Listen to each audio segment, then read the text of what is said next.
ನಮಸ್ತೆ ಸ್ನೇಹಿತರೆ. ಈ ಕಥೆಯು ದೈವಿಕ ದಂಪತಿಗಳಾದ ಶಿವ ಮತ್ತು ಪಾರ್ವತಿ ದೇವಿಯು ಪ್ರಾಚೀನ ಋಷಿ ಅತ್ರಿಯ ಪತ್ನಿ ಅನಸೂಯಳನ್ನು ಭೇಟಿ ಮಾಡುವುದರೊಂದಿಗೆ ಪ್ರಾರಂಭವಾಗುತ್ತದೆ. ಭೇಟಿಯ ಸಮಯದಲ್ಲಿ ಯುವ ಗಣೇಶನು ಊಟಕ್ಕೆ ಕುಳಿತಿದ್ದನು. ತನ್ನ ತಣಿಸಲಾಗದ ಹಸಿವನ್ನು ಪ್ರದರ್ಶಿಸಿದನು. ಬಡಿಸಲು ಕಾಯುತ್ತಿದ್ದ ಶಿವನನ್ನು ಅನಸೂಯಳು ಮೊದಲು ಗಣೇಶನಿಗೆ ಊಟ ಮಾಡಲು ಕೇಳಿಕೊಂಡಳು. ಒಂದರ ನಂತರ ಒಂದರಂತೆ ಆಹಾರವನ್ನು ನೀಡಲಾಯಿತು. ಆದರೂ ಗಣೇಶನು ಹಸಿವಿನಿಂದ ಉಳಿದು ತನ್ನ ತಾಯಿ ಪಾರ್ವತಿ ದೇವಿಯನ್ನು ಸಹ ಆಶ್ಚರ್ಯಗೊಳಿಸಿದನು. ಕೊನೆಗೆ ಅನಸೂಯ ಗಣೇಶನಿಗೆ ಒಂದೇ ಒಂದು ಮೋದಕವನ್ನು ಬಡಿಸಿದರು. ಅದನ್ನು ಅವರು ಉತ್ಸಾಹದಿಂದ ತಿಂದರು. ಆ ಕ್ಷಣದಲ್ಲಿ ಗಣೇಶ ಮತ್ತು ಶಿವ ಇಬ್ಬರೂ 21 ಬಾರಿ ಬಾಯಿ ಮುಕ್ಕಳಿಸಿದರು. ಇದು ಅವರ ಹಸಿವು ಸಂಪೂರ್ಣವಾಗಿ ತಣಿಸಿದೆ ಎಂದು ಸೂಚಿಸಿತು. ಈ ಅಸಾಧಾರಣ ಕ್ಷಣವು ಗಣೇಶನಿಗೆ 21 ಮೋದಕಗಳನ್ನು ಅರ್ಪಿಸುವ ಆಚರಣೆಗೆ ನಾಂದಿ ಹಾಡಿತು. ಇದು ಬಯಕೆಯ ಸಂಪೂರ್ಣ ನೆರವೇರಿಕೆ ಮತ್ತು ದೈವಿಕ ಶಕ್ತಿಗಳ ಜೋಡಣೆಯನ್ನು ಸಂಕೇತಿಸುತ್ತದೆ. ಹಿಂದೂ ತತ್ವಶಾಸ್ತ್ರದಲ್ಲಿ 21ರ ಸಂಕೇತ. ಹಿಂದೂ ಧರ್ಮದಲ್ಲಿ, ವಿಶೇಷವಾಗಿ ಸಾಂಖ್ಯ ತತ್ವಶಾಸ್ತ್ರದಲ್ಲಿ 21ನೇ ಸಂಖ್ಯೆಯು ಆಳವಾದ ಆಧ್ಯಾತ್ಮಿಕ ಮಹತ್ವವನ್ನು ಹೊಂದಿದೆ. ಇದು ಪ್ರತಿನಿಧಿಸುತ್ತದೆ ಮೊದಲನೆಯದು 5 ಕರ್ಮ ಇಂದ್ರಿಯಗಳು, ಅಂದರೆ ಕ್ರಿಯೆಯ ಇಂದ್ರಿಯಗಳು. ಎರಡನೆಯದು 5 ಜ್ಞಾನ ಇಂದ್ರಿಯಗಳು, ಅಂದರೆ ಜ್ಞಾನೇಂದ್ರಿಯಗಳು. ಮೂರನೆಯದು 5 ತತ್ವಗಳು, ಅಂದರೆ ಪ್ರಕೃತಿಯ ಅಂಶಗಳು. ನಾಲ್ಕನೆಯದು 5 ತನ್ಮಾತ್ರಗಳು, ಅಂದರೆ ಸೂಕ್ಷ್ಮ ಅಂಶಗಳು. ಐದನೆಯದು 1 ಮನಸ್ಸು. 21 ಮೋದಕಗಳನ್ನು ಅರ್ಪಿಸುವುದು ಎಂದರೆ ತನ್ನೊಳಗಿನ ಎಲ್ಲವನ್ನೂ ದೈವಿಕತೆಗೆ ಅರ್ಪಿಸುವುದು. ಆಂತರಿಕ ದೈವತ್ವದ ನಿಜವಾದ ಸಾಕ್ಷಾತ್ಕಾರದ ಮಾರ್ಗವನ್ನು ಅಳವಡಿಸಿಕೊಳ್ಳುವುದು. ಇದು ಸಂಪೂರ್ಣ ಶರಣಾಗತಿ, ಭಕ್ತಿ ಮತ್ತು ಮನಸ್ಸು, ದೇಹ ಮತ್ತು ಬ್ರಹ್ಮಾಂಡದ ಪರಸ್ಪರ ಸಂಬಂಧದ ಅಂಗೀಕಾರದ ಸೂಚಕವಾಗಿದೆ.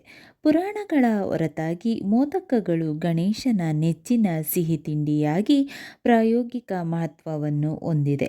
ದಂತಕಥೆಗಳ ಪ್ರಕಾರ ವಿಷ್ಣುವಿನ 6ನೇ ಅವತಾರದೊಂದಿಗೆ ಯುದ್ಧದ ನಂತರ ಗಣೇಶನ ಹಲ್ಲು ಮುರಿದುಕೊಂಡಿತು ಮತ್ತು ಭಾರವಾದ ಆಹಾರವನ್ನು ತಿನ್ನಲು ಸಾಧ್ಯವಾಗಲಿಲ್ಲ. 21 ಮೋದಕಗಳನ್ನು ಅರ್ಪಿಸುವುದು ಸಂಪ್ರದಾಯವನ್ನು ಪೂರೈಸುವುದಷ್ಟೇ ಅಲ್ಲ, ಇದು ಕೃತಜ್ಞತೆ, ಸಾವಧಾನತೆ ಮತ್ತು ಆಧ್ಯಾತ್ಮಿಕ ಭಕ್ತಿಯನ್ನು ಪ್ರತಿಬಿಂಬಿಸುತ್ತದೆ. ಬುದ್ಧಿವಂತಿಕೆ, ಸಮೃದ್ಧಿ ಮತ್ತು ಸಾಮರಸ್ಯಕ್ಕಾಗಿ ಗಣೇಶನ ಆಶೀರ್ವಾದವನ್ನು ಪಡೆಯುವಾಗ ಭಕ್ತರು ತಮ್ಮ ಸಂಪೂರ್ಣ ಆತ್ಮ, ಮನಸ್ಸು, ದೇಹ ಮತ್ತು ಆತ್ಮವನ್ನು ಅರ್ಪಿಸಲು ಇದು ನೆನಪಿಸುತ್ತದೆ. ಪ್ರತಿದಿನ ಪೂಜೆ ಮಾಡುವ ಸಮಯದಲ್ಲಿ ಗಣೇಶನ ಈ ಮಂತ್ರವನ್ನು ಭಕ್ತಿಯಿಂದ 21 ಬಾರಿ ಪಠಿಸಿ ಗಣೇಶನ ಸಂಪೂರ್ಣ ಅನುಗ್ರಹವನ್ನು ಪಡೆಯಿರಿ. ಈ ಮಂತ್ರವನ್ನು ಪಠಿಸುವುದರಿಂದ ಆಗುವ ಪ್ರಯೋಜನಗಳೆಂದರೆ ಜೀವನದಲ್ಲಿನ ಅಡೆತಡೆಗಳನ್ನು ನಿವಾರಿಸುತ್ತದೆ, ಆರೋಗ್ಯ, ಸಂತೋಷ ಮತ್ತು ಯಶಸ್ಸು ಪ್ರಾಪ್ತಿಯಾಗುತ್ತದೆ, ಆಧ್ಯಾತ್ಮಿಕ ಶಕ್ತಿ ಮತ್ತು ಬುದ್ಧಿವಂತಿಕೆ ಹೆಚ್ಚಾಗುತ್ತದೆ. ಮಂತ್ರ ಈ ರೀತಿ ಇದೆ: ಓಂ ಗಂ ಗಣಪತಯೇ ನಮಃ. ಓಂ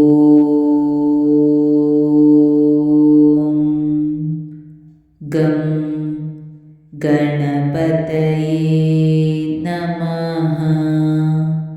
ಓಂ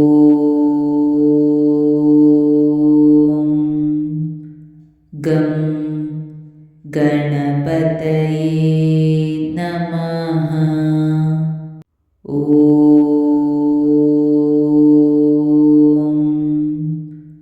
ಗಂ ಗಣಪತಯೇ ನಮಃ. ಓಂ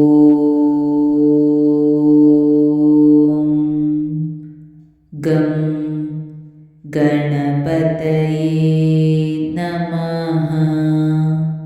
ಓಂ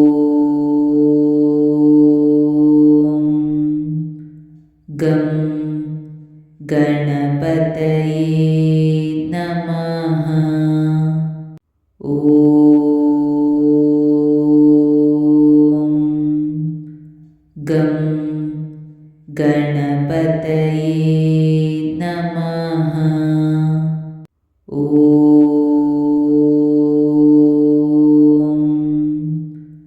ಗಂ ಗಣಪತಯೇ ನಮಃ. ಓಂ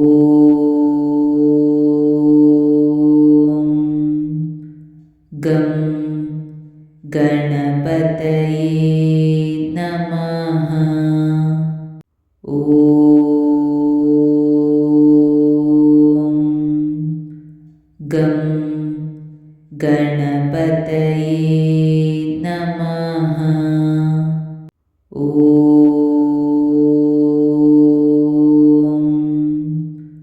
ಗಂ ಗಣಪತಯೇ ನಮಃ. ಓಂ ಗಂ ಗಣಪತಯೇ ನಮಃ. ಓಂ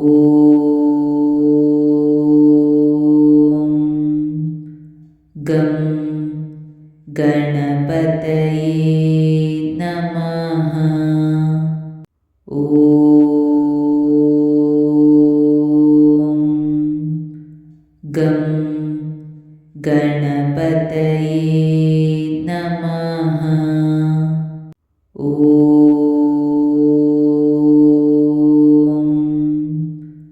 ಗಂ ಗಣಪತಯೇ ನಮಃ. ಓಂ ಗಂ ಗಣಪತಯೇ ನಮಃ. ಓಂ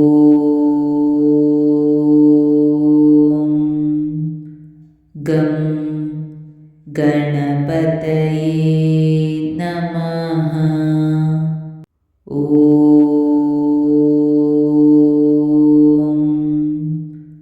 ಗಂ ಗಣಪತಯೇ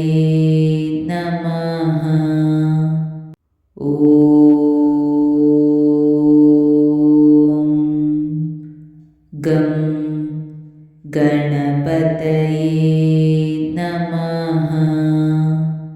ಓಂ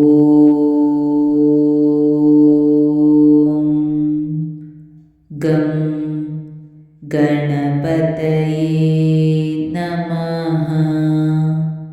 ಓಂ ಗಂ ಗಣಪತಯೇ ನಮಃ. ಓಂ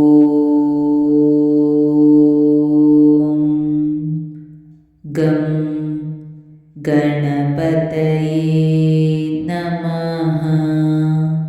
ಸ್ನೇಹಿತರೆ, ಈ ವಿಡಿಯೋ ಇಷ್ಟವಾದಲ್ಲಿ ಲೈಕ್, ಶೇರ್ ಅಂಡ್ ಕಾಮೆಂಟ್ ಮಾಡಿ. ಮುಂದಿನ ವಿಡಿಯೋಸ್ಗಳಿಗಾಗಿ ಚಾನಲ್ ಅನ್ನು ಸಬ್ಸ್ಕ್ರೈಬ್ ಮಾಡಿ. ಧನ್ಯವಾದಗಳು.